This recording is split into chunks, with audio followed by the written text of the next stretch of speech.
It's a real pleasure for me as a longtime fan to be sitting here with Aaron Gray. Here with Larry Hama. We're talking with Kevin J. Anderson, best-selling author. Mr. Neil Adams. I am here with David Fritz. Axel Alonso, editor. Shadow Stevens. At Devil's Comic-Con with John Delancey. With Tom King. Kevin Conroy. Free comic book day. Denise Crosby. PopCon Pop Expo. Here on location at Star Wars Celebration. Sci-Fi Expo, talking for our second time with Gil Gerard. Wichita, Kansas at Time Eddie. Producer David Gerald. I've got Eric Flint. Are here at Smallville Comic-Con. Wizard World St. Louis. VillageCon in Bentonville, Arkansas. Michael Lombardi. We were talking with Alan Dean. Quincy Allen. Suzanne Lambden. Of Starlog Magazine, Mr. Kerry O'Quinn. Chris Sami. Len Lee. Dave Schwartz. Mano Incarami. Jason Aaron. This is Sci-Fi for Me, your portal to the science fiction multiverse.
The Immortal Mask, a 1970 superhero crime noir adventure that follows a retired soldier who is given a covenant interview with a death row inmate. What he learns from the interview thrusts him into Atlanta's shadowy underworld. He will have to utilize his military training to survive from being hunted for the information that could topple the most powerful ruling class in the city. This is not a pre-order or a crowdfunding campaign. Get your books now at denali's.com.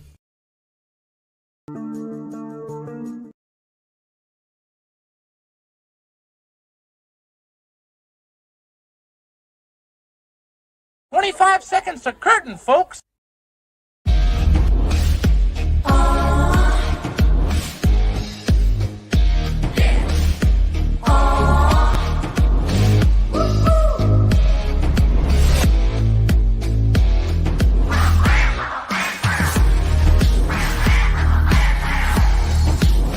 Your favorite podcast is Critical Blast. What's up, guys? They said it couldn't Critical happen. Blast. Oh, Pops, you put a new you put a new crawl in there for the madness, and I'm like, No. Somebody I just moved the Madness one down to the bottom because it's kind of outdated, doesn't have all the sponsor logos and stuff on it. And I'm waiting to get a new one. okay. I was like, somebody moved my cheese. I got lost there. I did put a debut promo up there though for one of the shows. I'll look for that next time and make sure I get it. Pops, Luke, welcome both to the channel. This is this is a big thing. This is Luke, you've been on here a couple of times now. Talk about what you're going to do, what the plan is. Not a plan anymore. It's a concrete reality. It's finally happening. I know a lot of people didn't think it was. I know that there were some detractors out there like, "Oh, it'll never happen.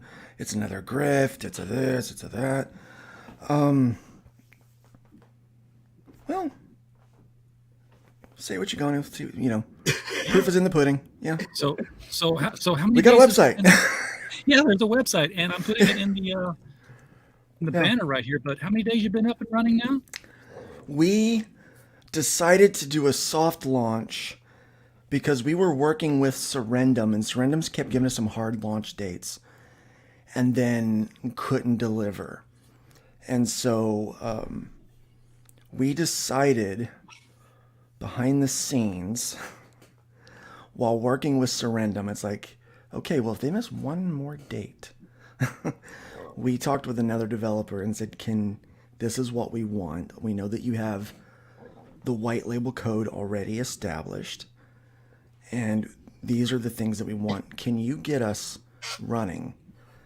And just like every other developer, here's what I'm learning. If you've ever been a writer and worked with artists, one of the things you're going to know about hiring an artist is a lot of them are flaky. But there's one group of people that are more flaky than artists, and that is developers. And I had everybody that didn't work with developers. Job, by the way. Right. You were one of the people who's like, look, Google is like years behind on something they're supposed to be working on, right? So when people started telling me that, I was like, I need a backup to my backup to my backup. So I started shopping. And so we found a capabilities of being able to get the code we needed to get this thing running. And so we were very excited about that. But we didn't want to make promises of launch dates with, and run into hiccups again. Yep. So we decided to just be quiet about it and open the site. So we went into launch beta, not even beta, testing, maybe a week ago? Right. I went in and created a campaign myself. Yeah, you went in and created it. We opened it up before the domain became live.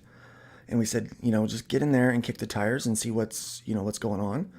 We got a lot of feedback. We made a lot of changes, started implementing a lot of the lawyer speak, because you'd have all that boring stuff.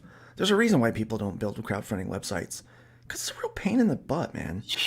It is not an easy thing to do, and it's a real pain in the butt. So lawyers, accountants, talked with all those people, got everything ready to go, getting everything set up.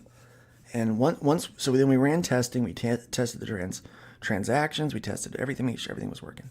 Then we finally went live. And then the reason why we didn't talk about going live is because we knew there was going to be a hiccup, because there's always a hiccup. Of course. And we had one tiny little hiccup that we had to have the devs work on. And one of our testers was like, well, I don't know if it's ready. And I'm like, it's one hiccup. Come on. It's not a big deal. It's like, it's one little thing. Like everything else on the site works. And this one thing is giving you a trouble. And I said, in your why it's a soft launch. Yeah, it's why it's a soft launch. And I was also like under my breath, well, you kind of boomered it a little bit too, though. But that's okay. That's all right. That's what we call a smoke test in developing. So right, yeah. So we got through that. People started making campaigns. We learned that if anybody started making a campaign when we were in the test environment and they went to make that campaign work in the live environment, it would glitch. And then we had it would not transition. And that a couple of the ones that were created right away with one of the features that we had turned on that we were kind of excited about trying, but we weren't sold on yet, that feature could possibly make there be a glitch because it was, something in the migration of the, coming over. Yeah. But so we just got rid of that feature for now, and everything works fine. We have been funding some campaigns. We've had a few successful transactions, and everything is looking good, not only on the Fund My Comic dashboard stuff. It's looking great on the Stripe side of things. Stripe is our payment processor. So basically how our payment processing works is just like Indiegogo, Kickstarter, Lyft. We're very much like one of those companies that connects two users. And so in doing that, the way that we have it set up is we actually have as much control, if not more control, on how we decide to process your payments, which is really cool. Because if you are a keep it all kind of, let's say you've already had a successful campaign and you come over to Fund My Comic and you want to build your campaign, you can be like, Luke, we're already funded, we're ready to go. I'm just using this as like a storefront. Well, we can set you up to have payouts every day. So if you sell, it goes right into your Stripe account every day. After the finance is clear. That way you can use your money to make your book and pay your artist and things like that, because it's your money. Or ship it out if you've already got it. Or ship it out. It's your money. There's no reason why you should have to wait 2 weeks to be able to move from backed to locked and then to fulfilled. There's no reason why you should have to do that. Right. Like, you're ready to go. Their money is out of their bank account. It should be in your bank account so you can give them their crap, right? That's what we should do. So yeah, so we've got all that kind of stuff going on with it right now. And so we have a lot of freedom to work with our users. The money is not in our account. It's in what we call a platform account, which is like an escrow. Right. So basically, when you sign up for Fund My Comic, you will attach your Stripe. It will say connect, right? You'll connect an account with our platform. You can use one that you've already got established, or you can make a new one. It's not a big deal, either way. And then that account that you've created, when someone backs, the money will go through our platform, and our fee will be taken out, Stripe's fee will be taken out, and that money will sit in our platform account, which is like an escrow, right? Tagged in your sub account to go, so we can push the money out to you at the end of your campaign. So Wayne's got it right here. He's like, when they're waiting 2 weeks, they're using that float to collect interest. And man, I hate giving them interest. That's one of the I know. Right, yeah. Kickstarter from the beginning. Well, look, it's not my money. It's your money. I know. We're like so this is like a boutique crowdfunding site, right? But we're not doing this to make money. I mean, hopefully we do make some money off of it, and we can make this our day jobs, Yeah, I was going to say, Or at least part of our day jobs. Oh, well, that would be even better. But honestly, what we're trying to do is help out creators that need an opportunity for free speech. I hate censorship. Even if you're saying something that I completely disagree with, I think you have the right to say it. Yeah. Right. And that's really what drove this. I mean, there was the shadow banning at Indiegogo. There was Mike Barron, of course, getting totally booted off of Kickstarter. Not the first, for sure, but the most recent one of that everyone talked a lot about. Kickstarter made me mad a long time ago when they started allowing cloned accounts. Yeah. We've seen a lot of people. So that was my final straw with them, and that was when I quit tagging Kickstarter. I didn't quit promoting my friends on Kickstarter, but I quit tagging them in anything unless I was bitching at them, right? Yeah. That's the only time they'd get a hashtag or a at or whatever in any of my tweets. I didn't promote them. Then Indiegogo started their crap, and I quit promoting them. Then I thought I had this other dude, and he just we thought Crowdfunder was going to be something that is an opportunity. A lot of people in Comicsgate were looking at it. Mike Bancroft was talking about on his channel, saying this sounds good. Yeah, creator friendly and all that. But at the end of the day, at the end of the day, that wasn't any good either. Yeah, they're not I was on creator a stream with Luke not that long ago, and I said, dude, as soon as I can read some terms of service, I'll know where we stand, okay? Because this is about serving the community. It ain't about Pops and Luke. Yeah, no, I think publicly everybody knows that Pops and Luke aren't much of a thing. That's right. It ain't about us. It's about serving the community, yeah. okay? Now, like I said, I spent all night reading the terms of service. It's about what's good for our industry and helping our industry move forward. It's not about who has beef with whoever. Right. You can hate my guts. Use the platform. I built it for you too. Look, and contrary, I don't care. I don't hate Luke. Okay, contrary to popular belief, some people do though. We butted heads a few times over different stupid shit that's in the past. Okay? Yeah, but some people do, and if you hate me, that's fine. Use the platform. If you don't want to talk to me, talk to Todd. Right? Like the platform is built for you because we understand that right now it is conservative voices that are being silenced. But the pendulum will swing the other way, and it will be progressive voices that are silenced. And you're going to be real happy when you start getting kicked off of crowdfunding platforms that you've got Fund My Comic to go to. Because all we care about are three things. Number one is freedom of expression. You have the right to freely express yourself. Now, with that freedom, we understand that we have some responsibility. And so we do moderate the site so that we are keeping it safe for work, so that we're not creating things that would be inappropriate for people to look at. If you can't sell your book without having abusive language and pornographic material, then you need to learn how to sell your book better, because you There might can. need to be more to your book than that. There might need to be more to your book than that, yeah. And that doesn't, it's not your selling point, okay? The not safe for work covers and stuff, those are extras, guys. Yeah, just That's cover the not nipples, your man. selling point. And the people who, you know, if that's all you collect, I get that too, whatever. Yeah, but You know. I'll bring up a campaign that has content in it that is what would be, you know, maybe Indiegogo would flag, and I'll show you what we do to be safe with the banks. But that's really what it's about, is the banks, not the... Really, yeah. We want to make sure that the banks are happy, because bankers get nervous when, you know, when people start showing pornography and when the possibility of illegal activity starts popping in. So that was one of the things I wanted to go into with why I'm here with you right now. Yeah.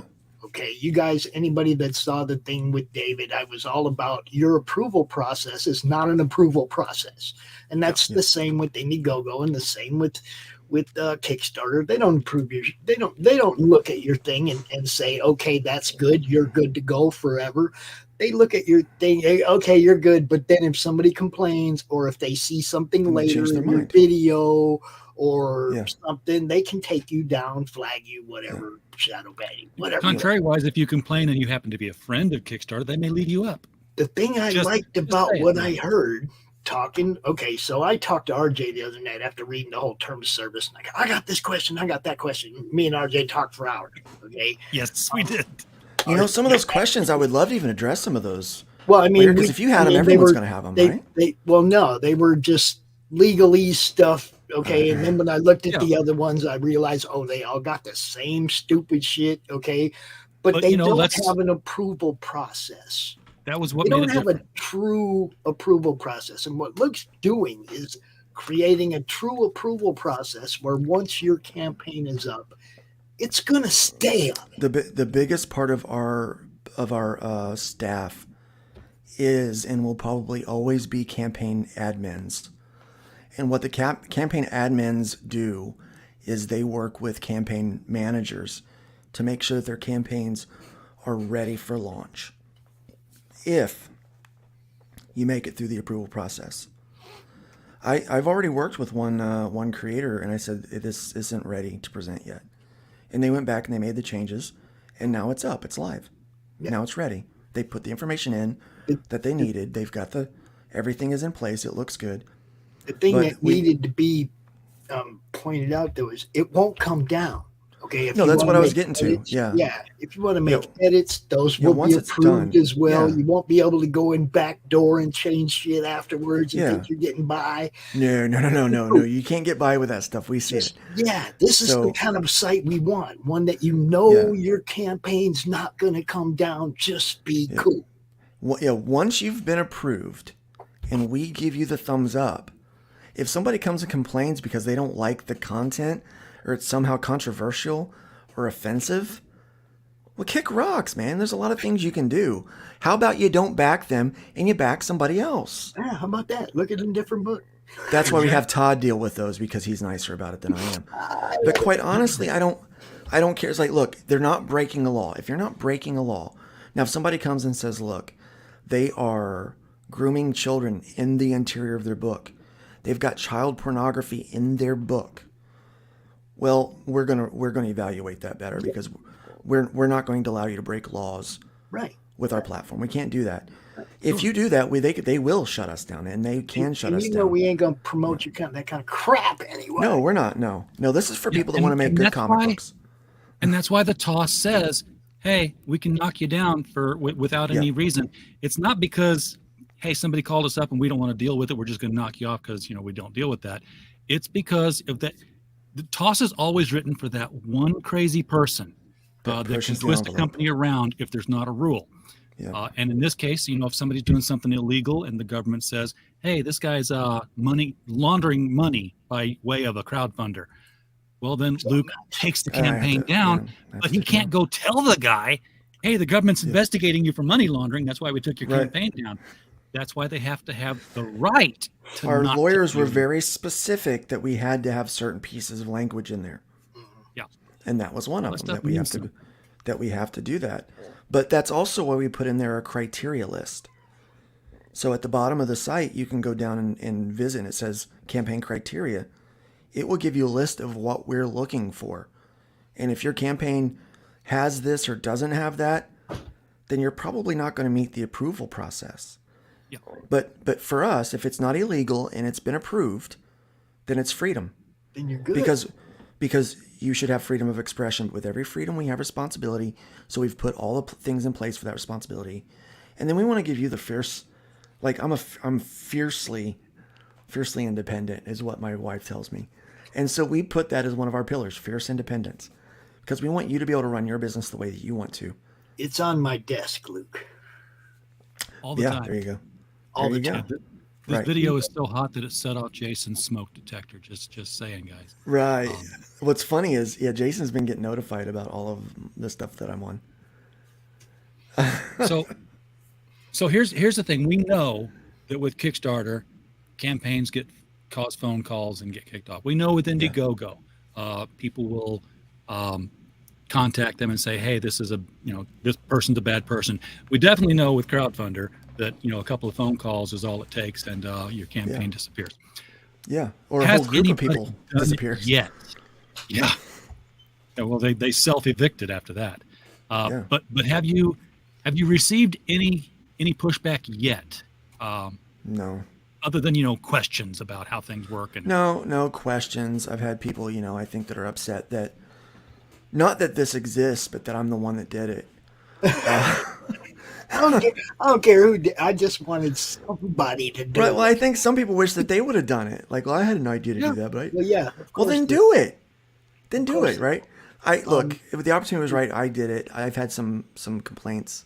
I got an inbox message from Chris. You guys mind if I send him the link? I'll send it. Yeah. Bring Chris in. Sure. I don't know who Chris is. Chris Maybe I do. Chris Brawley. Oh, yes, Chris. Oh, yes. That Chris. Yeah, absolutely, man. Well, absolutely. It's RJ's show, man. I'm just invite people into his show. Yes, but I was talking with my friend George today, and he was like, it's watching the next couple of years. It's going to be everybody's going to be saying, "I've got a crowdfunder site," and "I've got a crowdfunder site." And I'm like, well, good luck to them because it ain't that easy. Gosh, man, if you've got the tenacity to go through with it, then do it, man. More power to you. It's not just called GoDaddy and take off. I hate to bring up bad memories, but I came into this on a crowdfunding platform that failed. Yes, you did. Okay. So, trust me, I would wake up with nightmares thinking about that. Dude. And who was one of the biggest? I had all the questions. Remember? You had all the Pops. questions. I said, no, this isn't right. It's not working because there's so many things that weren't being answered that I knew, like, the banks aren't going to go with for this. Well, yeah, and that was their problem. They kept running into problem with Stripe. Nobody wanted to touch them. Because they cut corners, just like you just said. Because they cut corners. Nobody wanted to touch it. Guess what we didn't do? But at the same time, there was a lot of people that were on board with that. Yeah. In the beginning, just like I was. That now I'll point at me like you pushed it like crazy, man. Dude, Pops, you pushed it like crazy. That was my job. Because you believed in it, right? But that was my job. What's up, Chris? Hey, Chris. That's my job is to push cool shit. I was hoping it was going to be cool shit. But, I thought about that the whole time building this thing. I thought, it's like, man, I don't want to be another indie comics crowdfunder. I don't want to do that. That's not what this can't be that. So you get lawyers involved. You get bankers involved. You get actual developers involved. You don't do a WordPress site. It's not a plugin. It's a powerful infrastructure.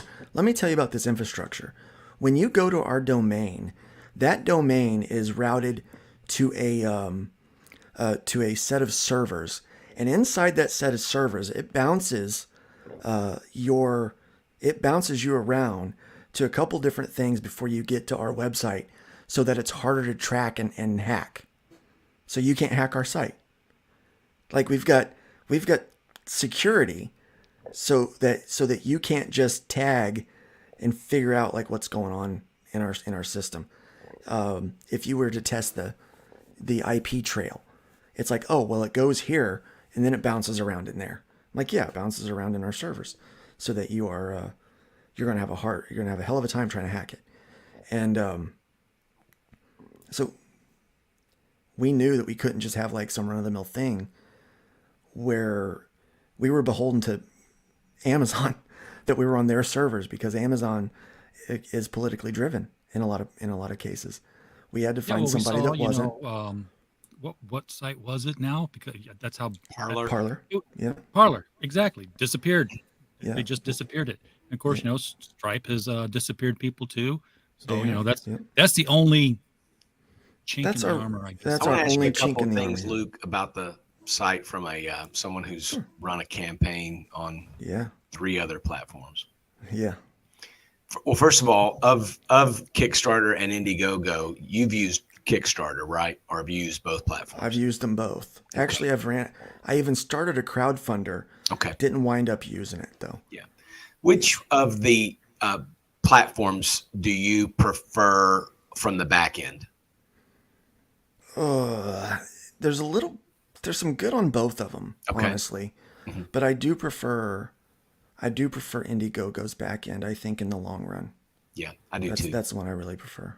Yeah. I do too, simply because of how easy it is to sort your data and see everything. Plus, I like the fact that you have the information you need without the thing that Kickstarter keeps holding people back is the so-called surveys that you have to send out to get people's mailing addresses. We're not doing surveys either, because I don't like that. Now we are going to, in like phase 3, integrate more data points and more integration for managing fulfillment through the site's dashboard. But we don't know exactly what we want yet until we have a clear picture to give to the developers. And it's going to be, quite a development, because that's going to be from the ground up. It's going to be as tailored as anything is for what we're doing. But right now we have all of your stuff that you do goes into a spreadsheet, and that spreadsheet you can export that, and you have all the information right there. And there's different ways that you can populate that. Are you able to see it? Now that's a little bit of the way like Crowdfunder did it, but do you have it sort of an interface for the campaigners to be able to sort it without having to download the data, like within the platform they can kind of see? No, not backers yet. No, they can see their backers. They can see their backer list. Yeah. And so they see that, and they can see all the transactions that their backers did. Can they also see like what tier or reward that backer got? Yes. Okay. Yes, they can see that too as well. Well, actually, here, let me just show you. All right. Let's show it off. Let me, before I share my screen, let me make sure I'm not going to dox myself. And Herwenberg, I've asked this question for ever since Kickstarter started sending me comics from them. They're like, why do I have to watch my email for something that might go into spam, telling me that if I want the thing that I said I wanted, I have to prove I wanted it? And that's just the tip of the iceberg. I mean, who wants to fill out a survey on the internet anymore? Right? Yeah, God knows I don't. If you at least said, no longer, why not just say the backer needs your sizes, colors, and mailing address? Just tell the backer what it is. But Kickstarter has the address. The address is part of your account. Yeah. I mean, they're just withholding. My favorite on if you need Kickstarter that stuff, it should be in the tier. Yeah, right. In other words, if you've ordered something for shipping, then I need the shipping address. You should just include it. It's already there. Green Panty Night. What does that mean? I don't want to be out of the loop. I no idea. Oh, okay. You just put it up there. So we're looking at, what are we looking at, Luke? So this is my campaign management dashboard. So when you log in, you're going to be able to go over to this little thing over here and drop down. You're going to see administration, because you won't have that. I will. But you go to My Campaigns. If you've not contributed and you don't have any campaigns, you won't see that yet. So as soon as you have done that, you'll get these tabs. So you go to My Campaigns and it just brings up this page right here. This will show you all the campaigns that I am running. So this is our test campaign, and I'll show you in the test campaign. We did cancel that one, so maybe I don't want to show anybody's actual information. So let's use the test campaign. So you can, right from here, you can edit, manage the updates, view the transactions, or ask for an extension on the campaign. And is that automatic, or do you guys have to mod that? We mod that, yeah. Okay. Yeah, we check that. We're very boutique. We don't automate a lot of stuff, which is why we can be more, I guess, hands-on. Hands-on is best. I want to know I can talk to a human when I'm dealing with stuff. Well, that's good. Well, on the one hand, that's good, but then once this thing starts to grow, Luke. True. We've already talked about that. Okay. Hire people. Hire people. Get more hands. Yeah. What we're planning to do jobs. is... That's what this is all about, yo. Exactly. And, I'm not trying to get rich off of this. Speaking of, did you get your house situation worked out? We did, yeah. Okay, we're renting a house in southern Indiana. Okay. Don't dox yourself. Small town. Gotcha. Well, if you find the town and you get there... Anywhere near Boise... what's the college up there near Indianapolis? There's Bloomington. That's we're right between Bloomington and Evansville. Okay, go on. You can't get any more between those than where I'm at. So anyway, here you go. This would be the transactions dashboard, and this will show if you have anything in pre-authorization, which means we send things to pre-authorization automatically once a campaign has ended. That's automated. Anything that was pre-authorized successfully and failed. So you're going to be able to know if you're going to have, because we process payments in two ways. Because we listen to what people said. The first way is if you're running a all or nothing, which is basically like a fixed goal. Right. We process those payments at the end. Yeah. At the end of the 30 days or whatever. At the end of the campaign. If it's the campaign stay in demand after and act like a storefront? They can, yes. Okay. Yes, we can do. We can trigger that up if they want. Okay. And so, because we have the power to do whatever we want. Sure. We're like little G gods here. Yeah, like little G gods here. So we can do anything we want. And so that is how that's processed, because people said, I like that. I don't have to worry about my card getting hit until it funds, right? But then some people are like, well, I kind of like getting the money right away. Yeah. Get the money out right away. So if it is a keep it all campaign, like a flexible goal, then we process those payments right away. Right. And we actually can offer one extra bit of independence to the creator. So Chris, imagine you bring over Private American. Okay. Yeah. Private American's already been funded. The book's going to be made. We're not going to have to worry about it. If you say, hey, I want to do I want to put that on your platform, we can actually set it up to where when you get backed, the money goes into your account within a couple of days. Right. That's the way Crowdfunder was. Yeah. So that we don't have to worry about. Yeah. We don't have to worry about waiting to the end of a campaign cycle and then waiting two additional weeks. Well, it's just when like you're already trying to. Yeah. You're already trying to fulfill this thing, right? So it's like, why not go ahead and get the money now that you need? So if you've got, so right now, if someone's using Fund My Comic as a storefront, they've got stock over on the shelves. They got the Gemini mailers. They got the Critical Blast bags. They're ready to go. They're ready to go. Yeah. They can get. And they're using it as a storefront. They're going to get hit. Every transaction is going to get hit 3% for the credit card. And then what's your percentage? We have a 3% platform fee. Okay, so you're basically the same as the credit card. That's pretty cheap. Yeah, it is cheap. We're not trying, we're not trying to get rich. Yeah. We're trying to maintain this thing and pay for staff. Right. I heard is I got to buy bags. Yeah. What's your tipping point, do you think, Luke, where it's really rolling the way you want it to roll? Kind of like, what's your milestone that you're like, man, as soon as we get 200 active campaigns or something like that? What do you feel? We are going to keep this very boutique for at least the first year. Okay. We're not going to allow any more than 50 active campaigns. See, I've done management a lot, and I managed a church for many years, and so I understand scalability and not getting ahead of yourself. I would much rather have demand, like a waiting list, right? Yeah, than to have, than to be trying to manage a big staff and not have the traffic for it. So right. So we are going to keep this at no more than 50 active campaigns for the first year. Okay. Which is a pretty good place to start. It's going to allow us to test out all of the new features that we add and things like that. We do have a feature where you can tip the site. And when you tip the site, that money goes to us, but it triggers us in our system to put that campaign into a featured pick section. I got you. So basically, if you tip the website, you boost the campaign's activity. So it's not based off of an algorithm on how many people backed it, right? Yeah. We can have 100 people back a campaign, and it could still be next to a campaign that's got no backers. Right.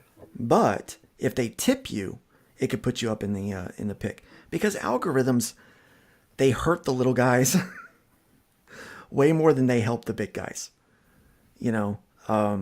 So we wanted to make it depends on the algorithm, right? I mean, like if it's an algorithm to shadow ban somebody, that just hurts everybody. It really does. And I presume that, there's always that option to be able to do that. And I certainly wouldn't want you to even mention it if you were thinking about it, because you got to have your own arsenal on how you control your I'll tell you, platform. we have it, but we're not going to. Okay? Yeah. We do have the ability to hide a campaign. And if the campaign is hidden, you know about it. Like you'll be notified that your campaign is hidden. Oh, I see. But now that leads me to sort of, recently we had a challenge or a battle with Crowdfunder. Actually, the battle was back in December. I was just able to, Pops was just able to goad the guy long enough to be able to hop on a video stream with me. And I heard nothing about that. To admit what he was doing. But I wanted to ask you, what is going to be your process if and when the minions come out and start emailing you guys, hey, these guys are pedophiles, these guys are terrorists, these guys are racist, these whatever, right? So whatever it is to make you go, okay, we got to pay attention to this. So what is your plan to do when that happens? All right, yeah, because it's not a matter of if, it's a matter of when. Sure. We are very well aware that that's going to happen. And I'll show you what I think will happen first is you'll get DDoS attacked, because they presume that you're about free speech and that you're not going to respond to those sorts of attacks. Yeah. So that's exactly when that doesn't work, they're going to hit you up, communicate, right? Mm-hmm. Yeah, that's exactly what's going to happen. They do know that we're about free speech. We're making it very clear that if it's not illegal, it's not banned. Right. So, that it's about the freedom of creativity, freedom of expression. It's about, people's independence and trust. And one of the things that we have is campaign criteria. That if you go there, it's a small list. This is what we're looking for. This is what will cause you to get approved or disapproved. Now, getting disapproved is not necessarily a negative thing. So when you send a campaign for review, one of our campaign admins will look it over. If they see anything that might be a problem, that might cause a flag, they'll make a note and send disapprove. Okay? Which all that does, it sends a notification to you to go look at your campaign to try to find the note. All right? Which the notes will be very clear when you go back into edit mode.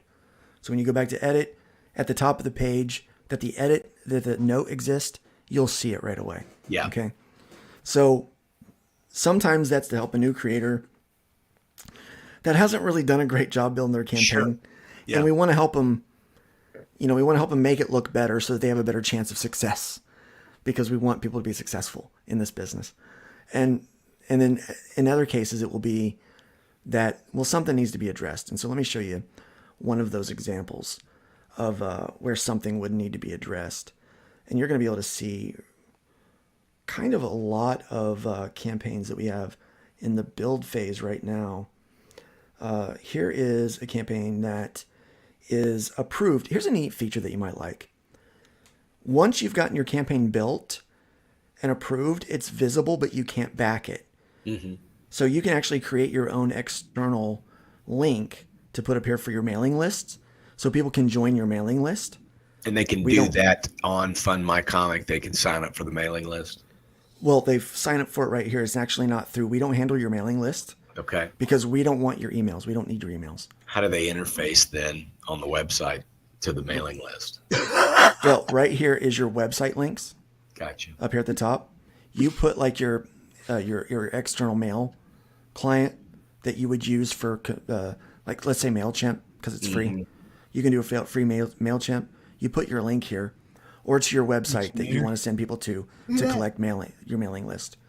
Mine has my website because that's where I collect my mailing list at. Sure. It's one of the first things that happens. So I want you to visit my website. That's where I want my traffic at. Have you thought about having how Indiegogo does have sort of that early sign up? Yes.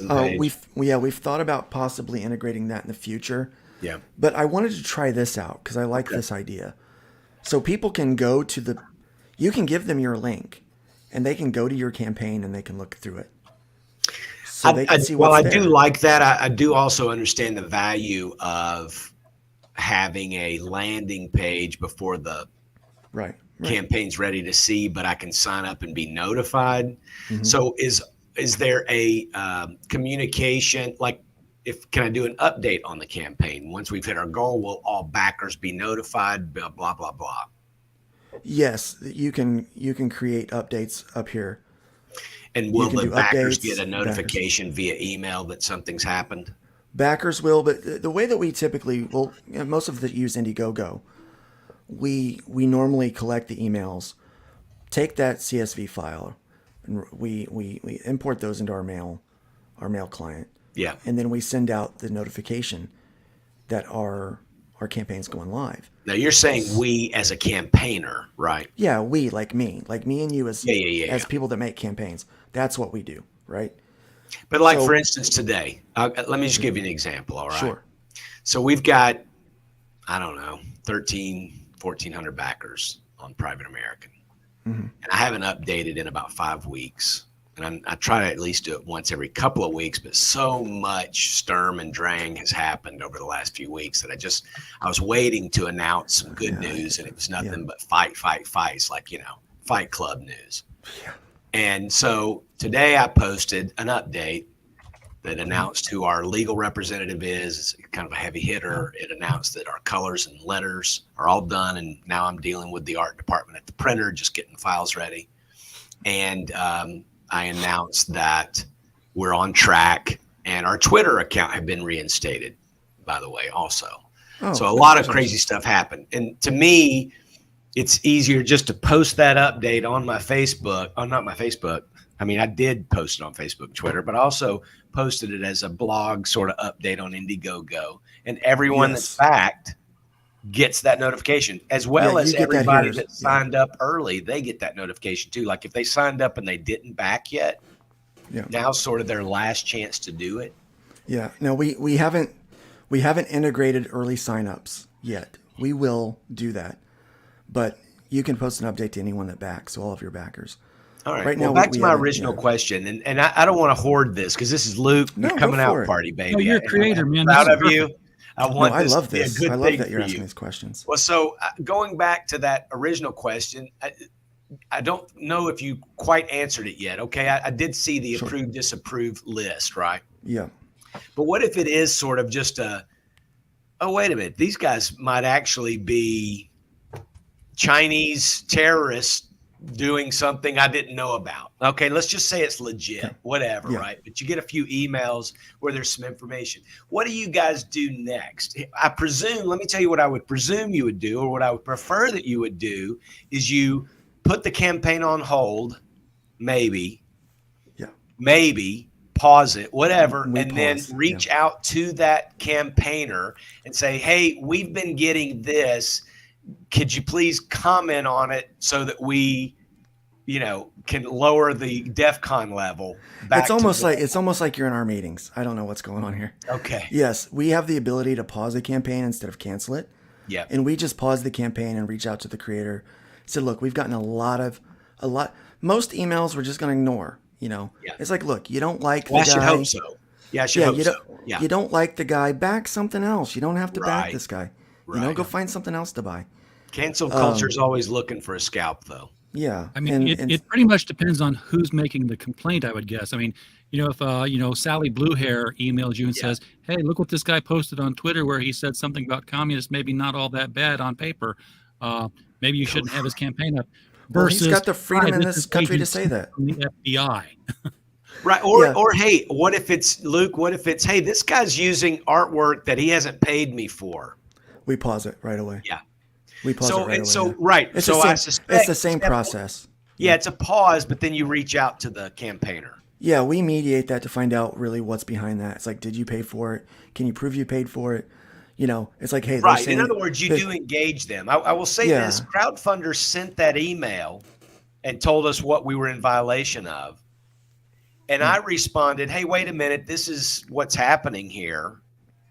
I didn't get a response. I sent another email an hour later. This is what's going on. I'm really looking forward to your response, because at the time, to give it some context, we'd already been canceled on Kickstarter, and Indiegogo was shadow banning us. I didn't know if we were going to be without a platform at all, right? Well, so then I waited 2 more days, sent another email, nobody responded. So in other words, the vice president, was not engaging me. She sort of sent out that first email and said, hey, you're in violation of this, bam. And that was that. And we're still paused over on Crowdfunder. And the only reason I haven't gone in there and just shut down my whole account is I just want to make sure that the data that I have is not corrupted, because we were able to go get our data, and we were on Stripe, so we were getting all of our payments. They didn't stop that. And I'm not even quite sure they could have, once the first transaction started going through. Yeah, actually, if well, I don't want to get too insider on this, but that's inside baseball, and you probably don't want to mention it. But I think I already know that, what their level of being able to withhold that or not was, and that's why it's not as great as what some would want you to think. Unless it's an all or nothing, and you're sort of waiting on a date. I can get behind that too. Now, we were experimenting with them. We weren't really promoting it.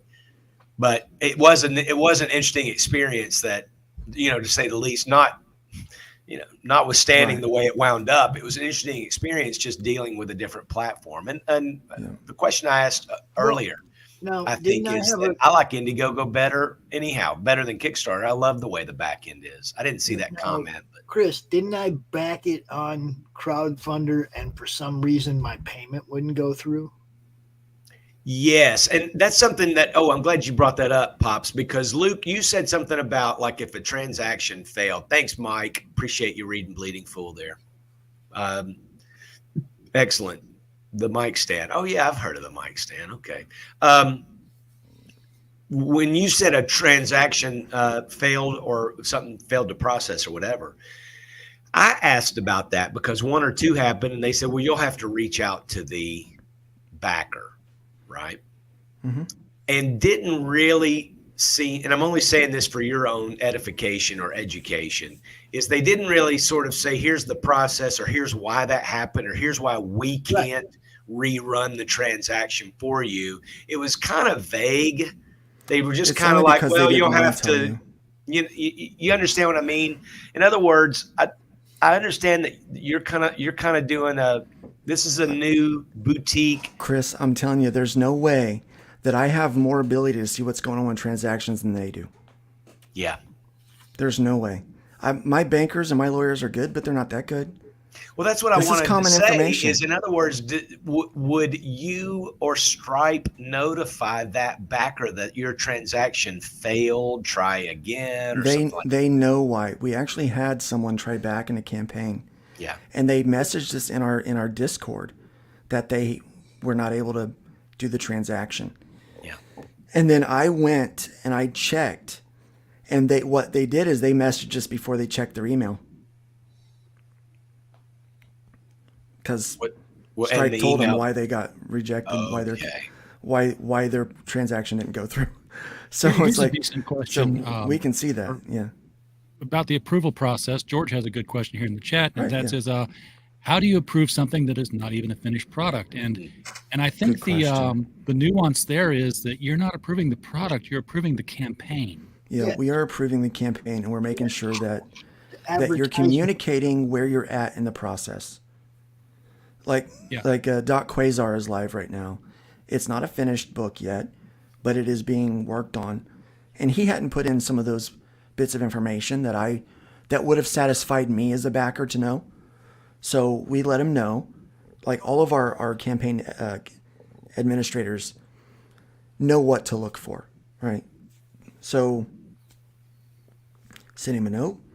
This needs to be fixed. Yeah. It disapproved the campaign. Sends him a message. He looks through the notes. He fixes everything that I said. He resubmits it for approval. I look it over. I give him the thumbs up and say, "There you go," and he's live right now. It's that simple. It's that simple. Just to make sure the campaign gets approved. If somebody starts a campaign that's Fluffy Bunny's Fantastic Easter, and it's got some cute little drawings, got some cute little chickies and some eggs and marshmallows, and then the book finally comes out, and you find out that Fluffy Bunny's Fantastic Easter involves him selling meth out of a whorehouse. That's not on you guys. It's not on me, but I think I would enjoy that book more. That's a good question too. That kind of leads into what if somebody doesn't fulfill? Like, how you start to get complaints and somebody's like, "Hey, these guys have been 6 months past due. They haven't fulfilled." What do you do the next time that person comes back to do another campaign? That's a good question. I'm glad you asked that, Chris, by the way. We are working right now on communicating to, now a publisher is going to be different than an individual, because we know there's going to be publishers, but if a publisher exploits that, then we're not going to approve any more of their campaigns. We're going to talk to those individuals. Yeah. Why are you starting a third campaign when you have 2 campaigns that are unfulfilled? Right.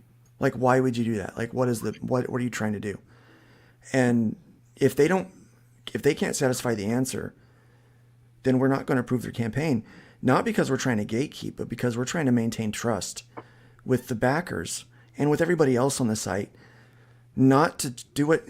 The reason why people left Kickstarter and went to Indiegogo to begin with, outside of some political reasons, was less than 60% of comic books were being printed and sent out that were funding on Kickstarter. Mm-hmm. People didn't believe they could back a comic book on that platform and get their stuff. Well, we don't want to do that here. We want to make sure. So, but it's always going to come down to an email to the creator. Yeah. Because we want your story. We don't want to. Are backers able to comment on a campaign? Yeah. So maybe that's the thing that you look at. It's like if you start seeing a lot of complaints, "Hey man, where's my stuff? Where's my stuff?" And it's multiple people. Maybe you add a complaint button, or ask a question, or report this. But if you're going to report it, you have to have an account with Fund My Comic. Or and the first flag would be, did you back that project? Yeah, that's not a bad idea. Thanks for bringing that up. We currently don't have a report. We're doing a lot of this by scouring it ourselves. And I mean, at some point we're going to grow beyond that, and we're going to have to automate some of these features, and we know that. But we want to try to keep as many human eyes on it as possible. Of course. Because we like the human aspect of it. I think that's the best part of what we're doing, because, I've never shied away from a tough conversation, and we're bringing on people that aren't afraid to have tough conversations. But one of the things that we do on My Show Nerd Bacon is we talk about news. We talk a lot about Bleeding Fool news too, come to think of it. But we talk about what's been happening in the news. And we covered the Adams racist tirade thing, Okay, I guess I wasn't the only one, Luke. There you go. Your intellectual property. I will. Just 1 second. I'll get to that. Okay. Yeah. But and rather than just take what everybody else was saying about what he said, we went to his words and listened to him. Yeah. I find it's I did ministry for a long time. I was a pastor for 9 years, and in that, there's always 2 sides to every story. And I want to hear what people have to say. And so if there is a problem, if there is a concern, I want to get it from your mouth. And we're not going to ban people because they associate with some group that sure maybe I dislike or someone else dislikes. Look, today they're after the conservative voices. The pendulum will swing, and they will be after the progressive voices in about 5 to 10 years. And at that time, they're going to be looking and saying, all the liberals, all the classic liberals first, like Jimmy Dore and yeah, they do. Yeah. Well, Luke, I was a teenager in the late '80s or mid '80s, and that was about the time that there was the huge push by religious conservatives to boycott Southland because 7-Eleven sold Playboy and Penthouse. Yeah. And I remember asking my pastor at the time, says, hey, are we involved in this? And he says, no, we're not touching that. Yeah. I was like, really? We're not. He's like, we don't like pornography, but we don't like censorship, because if we get behind that and that succeeds, at some point somebody's going to realize there's a lot of adult material in the Bible, and then we're going to have to fight against that. We don't believe in any censorship whatsoever, and so that's, and so in 5 to 10 years, these people, that might really hate, what we're doing right now, might love the fact that they've got a platform to crowdfund on. Right. So they're going to be able to take advantage of it. But to answer that intellectual properties, we have to have language in our terms of service that allows us to do exactly what I'm doing right now. So what I'm doing is I'm bringing up this this campaign to show you that this page has nudity in it. Yeah. Right? Well, we had to have the creator give a black bar. Now this meets our criteria, and this campaign is good to go, so it's been approved. If someone comes and complains about it now, well, you know what? You've got two options. You can move on and back something else and forget about it, or you can go cry in the corner because Luke don't care. Right. Of course, that's why we have Todd say those things, because he's way more professional and kind than I am. Luke, also, I think to Dillard Draws's comment, what maybe the question is it also allows, if the creator is giving you the right to exploit their intellectual property, it gives you the right to show it in a live stream like this, or include it. Which he's doing right now. Yeah.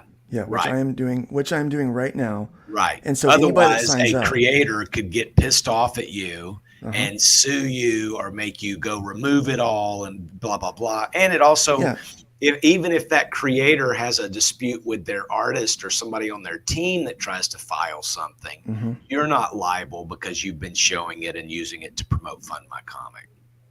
Exactly. And that's really what the language is there for. The lawyers are very adamant that it has to be there. Because in this instance, let's say someone, this podcast will last forever. It's out in there for eternity. I appreciate and so we have to have rights in perpetuity. Yes. Because if let's say, for instance, Sin Killer would come down off the site and say, oh, well, you've got to make them go take down their podcast because you don't have the rights to that. Oh, bull crap, we do. Right. Because the lawyers made sure that I had rights to do that. Well, and to be honest, Crowdfunder can still use private Americans' art if they show their stuff. We can't go in and say, you got to take that down. I think one of the things that I pointed out to somebody who brought this up the other day was Kickstarter has a really interesting qualifier in that section of their TOS that I think you ought to look at, Luke. Yeah. Yeah, we looked at that. We might go ahead and add like that qualifier. I think that would be cool. Yeah, we didn't want to copy them exactly. Things on Kickstarter's whole terms of service that I went, okay. Yeah, well, a lot of this is written by lawyers, right? So it's going to be the. I think that's the lawyer verbiage. Yeah, you might want to submit what Kickstarter did to your legal and say, what if we added something like this? I think it might put a few minds at ease. What do you guys think? And just see what they say. I mean, obviously, you don't want easier for the layman. For the layman, lawyers charge you every 6 minutes. I mean, the problem is every 6 minutes it's a new dollar.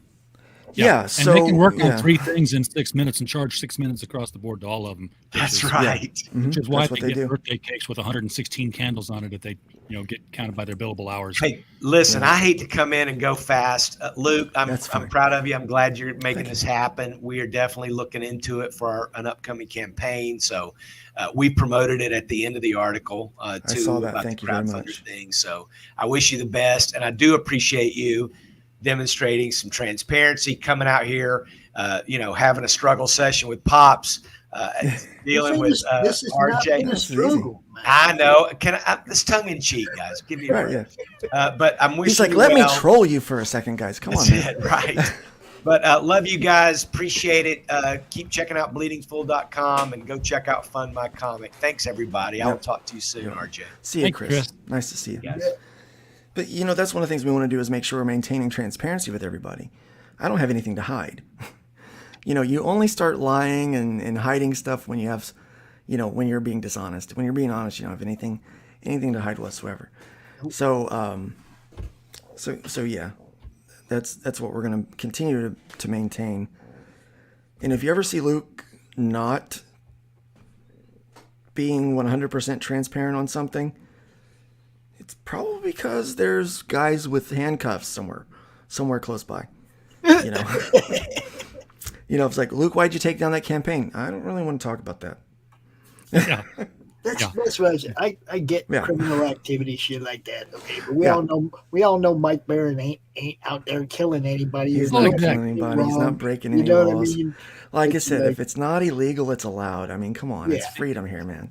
Companies That's what we're trying have to reserve those rights just in case, and then some of them start abusing it because, hey, we have the right. Yeah. What I wanted to show off here just a little bit is a little bit of what you would see as a campaign manager. These are the transactions for our test that we did. And so you can actually go in and view the individual contacts and see their transactions and what they did and what they backed. So you can see the rewards still. So you've got all of that, but then you export everything as a CSV file so that you've got a spreadsheet that you can manipulate the way that you would like. And that has a lot of other information on it beyond this. That has everything associated with your campaign. I know a fulfillment guy who's going to be interested in seeing the format of the fulfillment download sheet when a campaign is over. It's not bad, and you can manipulate it to do whatever you want it to do. I mean, it's just a regular old spreadsheet, that you can. I just kind of wanted to be on the record of saying there is finally a crowdfunding site that I can actually endorse because they're actually going to look at your campaign, and when they put it up, they're going to leave it up. Yeah, I mean, if you make it past the screening process, you're good to go. And that's all I ever asked of any of them. I wanted Kickstarter to look. I got sick of the clone campaigns that were going up. Why do you call it an approval process? You're not even looking at them. And then Indiegogo started their shit, and it's like, man, come on, guys. Give us something. Luke, thank you. Yeah, you're welcome. You have to approve it to start it, and if you have to approve it to change it. So, if you add a stretch goal down the road, it's not going to be an immediate click your button and, hey, look, my stretch goal's there. It's going to go through Luke and team. We've got it set up to where you can do that, but we do get notified of it. And so if we get notified that there's been a change, we're going to go in and we're going to verify. And if there's a problem, we'll contact you. We'll say, hey, we noticed that you put up a new image and it's everything you guys complain about with Indiegogo, not being able to get a hold of anybody, not being able to get any feedback, not being able to find out why they did this or that or whatever I'm pretty sure Luke's got people that are going to actually talk to you. Yeah, we got people. If someone doesn't respond to you, it's either because we're in church, in the bathroom, or asleep, okay? And the asleep thing has not caused me to not answer the phone. I have gotten up. I got up the other night about 1:30. I got a message. Someone was having trouble. I wasn't, so I got up real quick and I addressed it and went back to bed because, they needed it dealt with. Hey, I know what you mean. The network is running all night long, bro. I know exactly what you mean. Speaking of which, I kind of neglected the Silverline show. I hope they had a good show over there. I'm sure they did. They probably all tuned in to watch this because, Silverline might be looking for a place to, Well, I did inform Roland that, there's an actual approval process. So, I'm going to tell my people, you can go over there, and if your campaign gets approved, you can pretty much invest your money in that campaign. Can I give you guys an exclusive? Absolutely. Okay. Please do. We are working out a deal for publishers. So if publishers decide they want to crowdfund on the platform, if they want to do it exclusively, even sweeter deal. But if they promise to bring all of their campaigns, at least here, right? You know, but if they as a publisher, they can earn they can do a 2% platform fee instead of the 3%. Listening, Max. So you have to be a publisher, like a publisher that publishes multiple books from Atrocity multiple creators. Press. Yeah, I'm talking to Max. Yeah. Because there's a lot of people's like, well, I'm a publisher. You're a self-publisher. You are a publisher, but you are publishing your stuff exclusively. Arrow Comics is a publisher. You know, Silverline, publisher.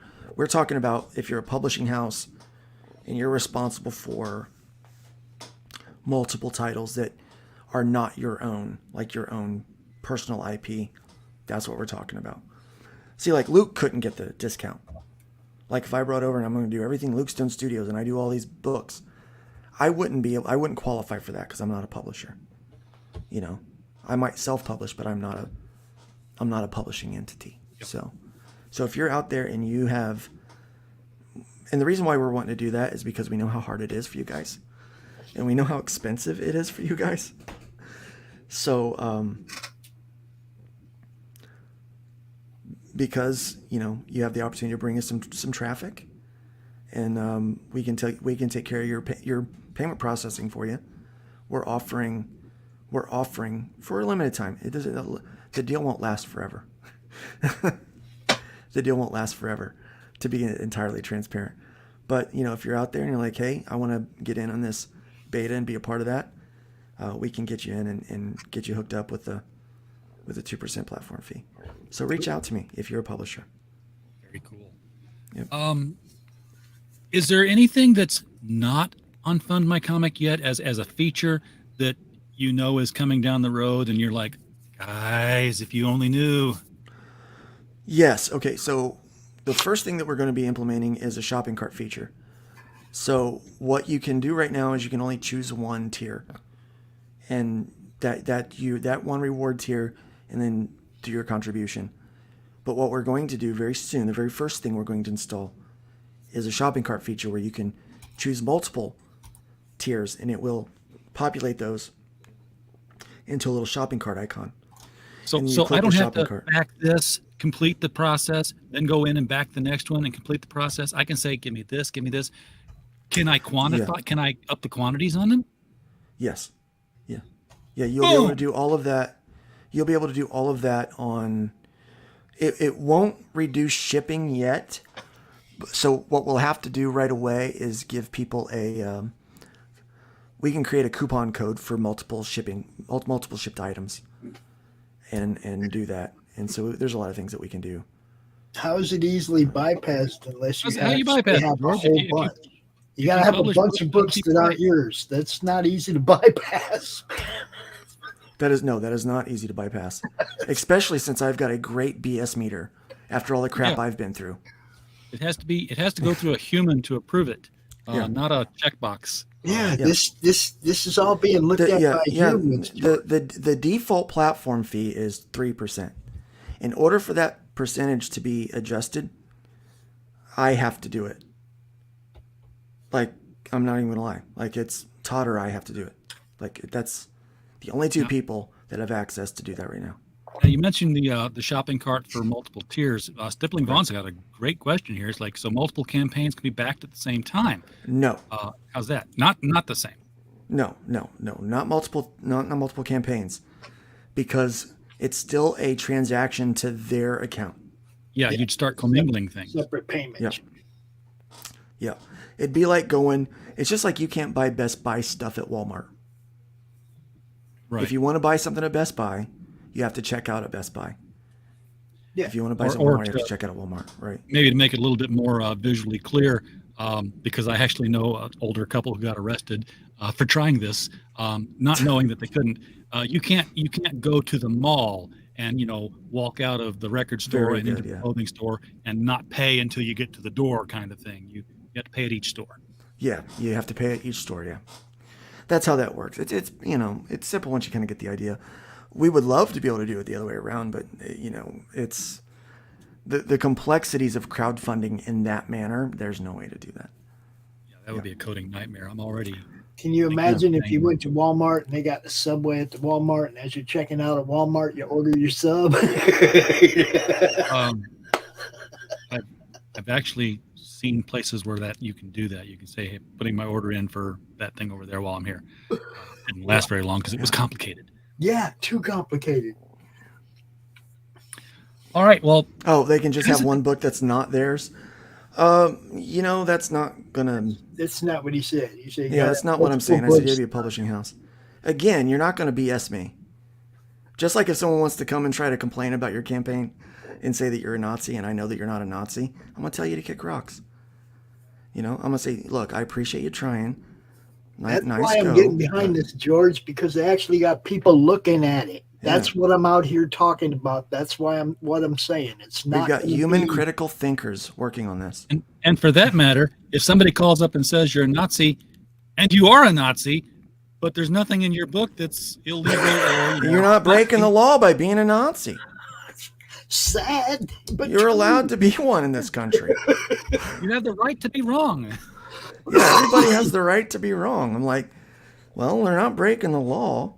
You show me that they've killed somebody and they're on the lam, then we'll talk. We'll talk. Yeah. But currently, I can't do anything about that. Their campaign is.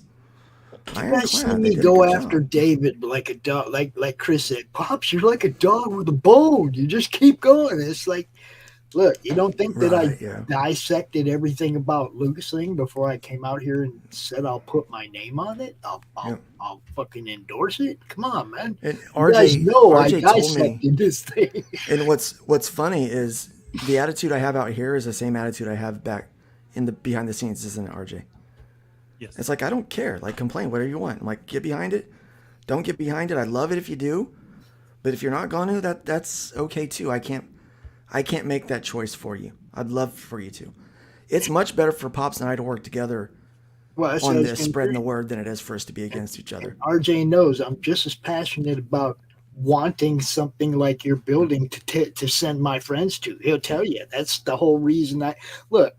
If I didn't, would I even be here? All right. Yeah. I mean, I want something I can endorse, something I can tell my people on both sides of the fence, this is a place you can go. Yeah.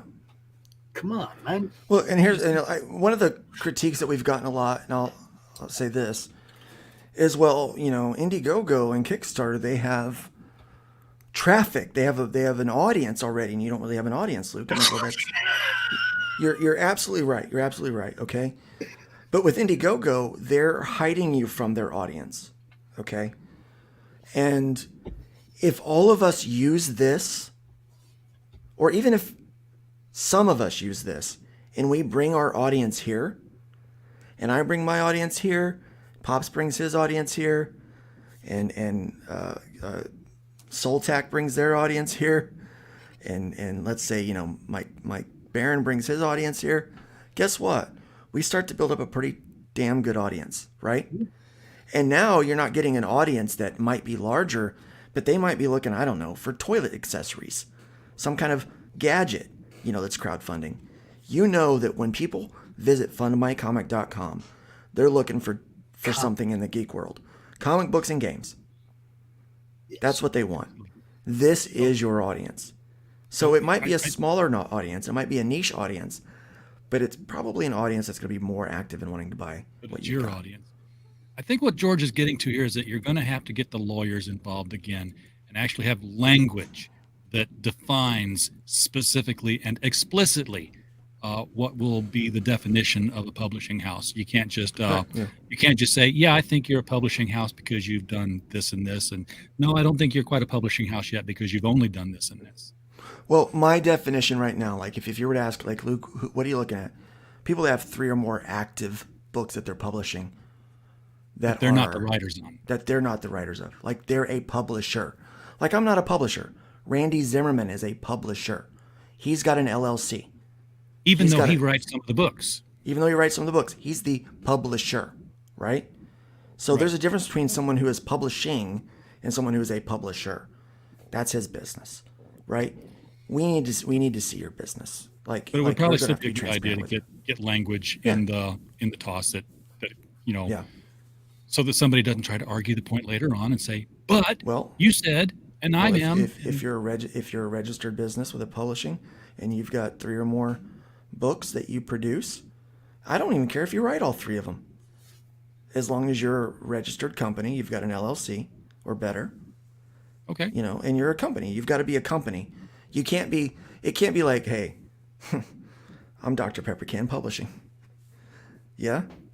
Well, can I go to your state and look up your company? No. Because you're not real. You've just made it up. You've got a Facebook page. That's it. No, we're not talking about that. We're talking about if it's an actual business, you pay taxes. Then, yeah. Just codify what you just said there, and then everything's good. Yeah. So, all right. That's why we have lawyers, because they can take, they can say, this is what I want to do. And they're like, okay, here it is. Here's your legalese. Thank you for that. We have lawyers. That's not me. That's not my style. Advantage. That's not my style. I'm like, come on, use some common sense. Yep. And Jason's right. He remembers when the argument against Indiegogo was that they didn't have the customer base that Kickstarter had.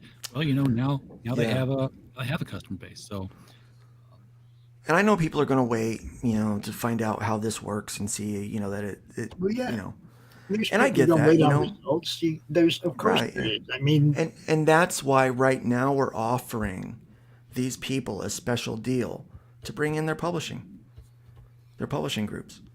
Like I said, that deal's not going to last forever. When we have an audience, we don't need to sweeten the pot. Yes. Yeah. Let's be really honest. We don't need to sweeten the pot then. Our milkshake's already bringing all the boys to the yard. We don't need to put cherries in it. Thank you. Damn right it's better than yours. And there's a couple people on the network that already do play your ads and stuff on their shows. So, it's like, look, George, simple bypass my butt. I love your tenacity to argue. I love this. If you are willing to file an LLC with your state, get an EIN, and publish 3 books that are even yours, then I will give you 2% platform fee. Do it. Yeah, you don't need one to publish under your name, but you need to have one to get this deal with Luke. Yeah. That's what he's saying. You don't need one to publish the books. Can you publish somebody else's book and not have an LLC as a publisher? You'd be surprised who tries. You absolutely can. There's people that try. I said, can you? No, you can. You can, yeah. And what it is they're just paying taxes as individuals. Yes. So, yeah, they're just sole proprietors. Yep, sole proprietors. You have to have an LLC. Yeah, I'm right here. You had 2 or 3 or 4 people under you. You're not a sole proprietor anymore. But no, I'm right here. Yeah, RJ is technically publishing people with what he's doing. He's not asking for the deal though, and but no, you have to be but no, anyone can publish under their own name. Even if you have an LLC and you're sole proprietor and it's just you. That's fine. That's probably smarter to do than not having that. But no, you can publish without all that stuff. Just like you can publish without a trademark, but I wouldn't dare try. Wouldn't do that. Yeah, you can publish without a copyright, but I wouldn't dare try. Like fundmycomic.com, like Fund My Comic, the logo and the name is trademarked. Yep.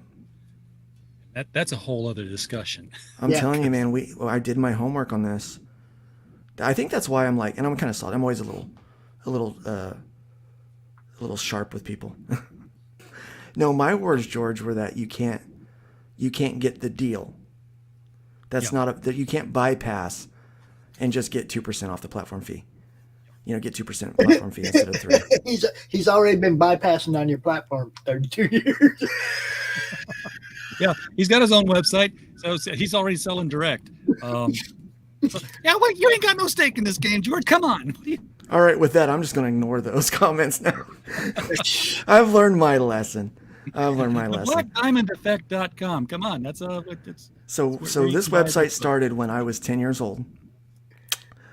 And yes, no, indeed. No, I'm sure you published under your name. That's fine. You can do that. But I'm saying if you're a publisher out there and you are a publishing house that publishes 3 or more titles and you have an LLC and an EIN and you could present those to me, then you can get a reduced platform fee. And George, you do. If you enter, if you enter this space in the next month. 30 days. Yeah. 30 days to in get the next this 30 days. I will give you a sweetheart deal to where on all the books that you crowdfund, you get to keep 3% more than Indiegogo and Kickstarter's giving you. Yeah, that's the thing, George. You might think you put holes into it, but you didn't. Just saying. I was born at night, but not last night. All right. I think we've covered all our bases, though. So. Yeah, I think we have. I think we covered a lot of things. But no, if people have questions, please go to the site and go to down at the bottom of the site. You're going to notice this contact form. Now, you're not going to see all those because I'm seeing more stuff than what you are. You're an admin. Yeah, I'm an admin. Go down here to this contact form. This But, contact form George, will take you. you could talk him out of taking the deal off the table for everybody. You know, that'd be cool. You're right. It's next 30 days is just too much trouble to check it out. So Too much trouble. Yeah, one guy ruins it for everybody. Everybody, if you were really looking forward to that, now you're pissed about it, just contact George. Let him know. That's why there's a toss. That's why there's a toss. I love it. The toss is always for that one guy. For that one guy. There it is. You proved me right. Or you proved me. You proved your point. I'm down. In an hour and a half, we've proved the point. So right here, if you have any questions, please go here and fill this out. Someone from our support team will contact you. It may very well be me. But if this goes to our support email, which we have a few people that have access to that, depending on who's on the clock at the time. So go right there and fill that out. Or you can go to our Discord and message us in there. And we normally have a community of people that are there to help us. All right. So we've solved the all the initial problems, which was basically what we've got here is failure to communicate. We have communicated. We have reached understandings, and it is time now for people to go take your projects to FMC and launch them, and put your toe in the water and see that it's fine, and come out the other side with successful campaigns, and then tell everybody else. Hold up. George's troll game is usually top notch. Well, look at my face. Look at my face. Do I care? Don't.